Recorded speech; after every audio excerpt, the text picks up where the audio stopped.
நிறைய சம்பாதிக்கணுங்கிறாங்க, எல்லா உயர் வகை எந்திரங்களும் இருக்கணுங்கிறாங்க, பெரிய கார் இருக்கணுங்கிறாங்க, வீடு கட்டி அந்த வீட்டுக்குள்ள பார்த்தீங்கன்னாக்க fridge, AC, LED TV, electric சிம்னின்னு அடுப்படியிலிருந்து மாடிப்படி வரைக்கும் மாடர்னா இருக்குன்னு எதிர்பார்க்குறாங்க. இது எல்லாத்தையும் சம்பாரிச்ச மாப்பிள்ள 28 வயசுக்குள்ளே இருக்கணுங்கிறாங்க, தலை நிறைய முடியும் இருக்கணுங்கிறாங்க. குழந்தைங்கயா அன்னைக்கெல்லாம் பிள்ளைக்கு சோறு ஊட்டணும்னா அப்பா குரங்கா மாறணும், தாத்தா யானையா மாறணும், வீடே மிருக காட்சி சாலையா இருக்கும்.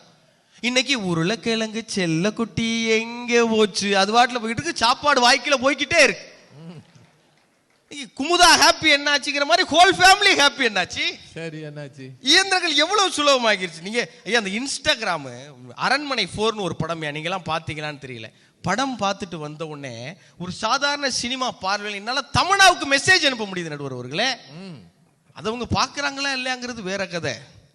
பிடி சார்னு ஒரு படம், பெண் பிள்ளைகளுக்கு எதிராக நடக்கிற அநீதிகளை உரத்த குரலில் பேசிய படம்.